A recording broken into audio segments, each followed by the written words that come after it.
In 2020, I made a video entitled How to Make God Punish Those Who Hurt You Faster.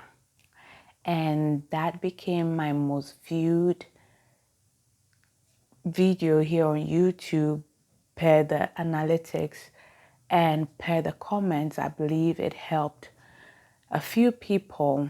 And this is the part 2 to that particular video. After watching this, you can go back and watch the other one. My name is Jennifer Namele Afi Amate, known here as yours truly. On here, I share about Jesus, music, food, lifestyle, and motivation. So in 2020, God was just teaching me about forgiveness, right? And I realized that was the quickest way to get God to punish people who wronged you. And this was based on the story of David, Nabal, and Abigail. When David had done Nabal good, and then when it was time for him to repay, he didn't repay or reciprocate that goodness. And when David decided to forgive Nabal, God punished Nabal by taking him out. And at that time, that was where my notion or my belief in forgiveness and having God punish your enemy was based. Like, when you forgive your enemies, then God will fight them for you, because he said in Exodus chapter 14 that if you leave the battle for him, he will fight for you. If you hold your peace, he will fight for you.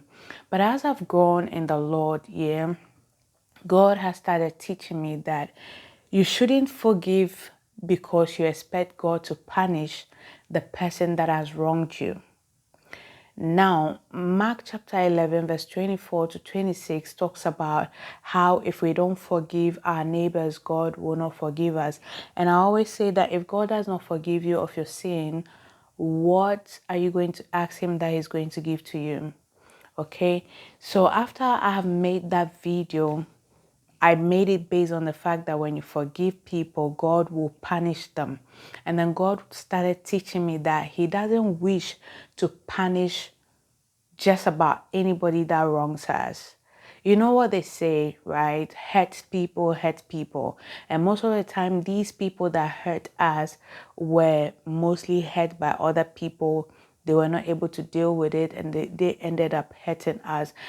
Some didn't do it intentionally. They just found themselves in a position where they didn't make the right decisions, and they ended up hurting people, sometimes unintentionally. So when we read Matthew chapter 5, verse 43, I believe, it talks about how we should pray for our enemies and love those who, love our enemies and pray for them. Just paraphrasing, because it's not everybody that hurts us that does it consciously or intentionally wanting to hurt her, even if it seems so in the moment. Sometimes people are coming from a place of hurt. People have not had the best experiences. They've not had the best examples to emulate. So when you grow up, you do not know what treating somebody right looks like, because you yourself have been treated badly over the years. That's the template that you use for other people. And they may not know that they are hurting you. And I'm not talking about people that, there are those people that consciously, they know, they are aware, you've spoken to them. And these happen mostly in relationships. And they still keep repeating it. In those cases, I advise, if you can cut tight, cut tight.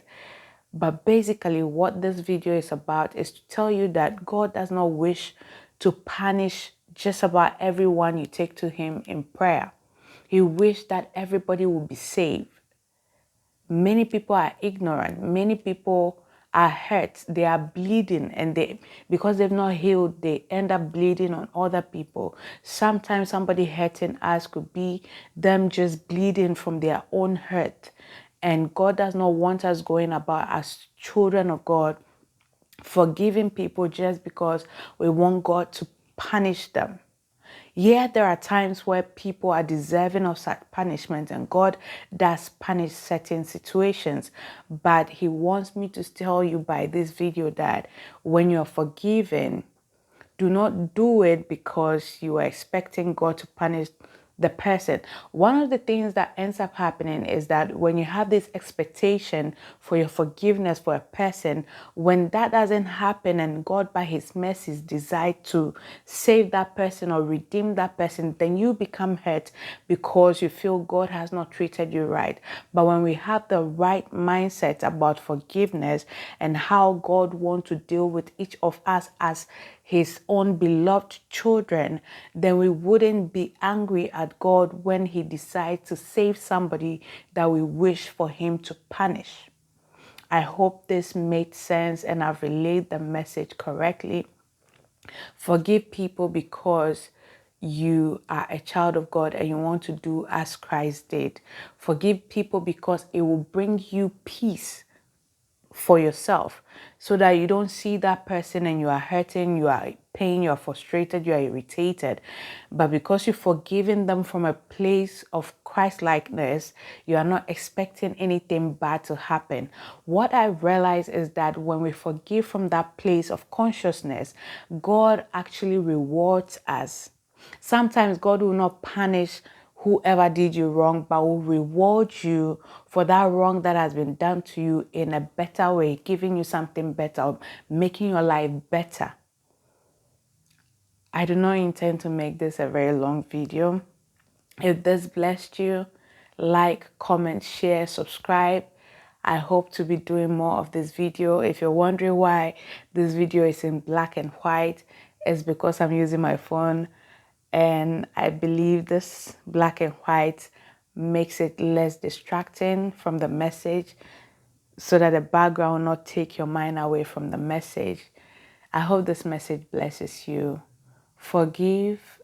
That is the forgiveness is the fastest way you can get God to get people who get you. Whether He decides to redeem them or punish them, we should leave that totally for Him. Let's forgive because we want our peace back. Let's forgive because we are children of God and want to be what Christ will be to other people. Let's forgive because we will want the same if we found ourselves in the situation of the other person that did us wrong. Thank you for making time to watch this video. I hope to come your way again. Stay blessed and stay peaceful. Bye.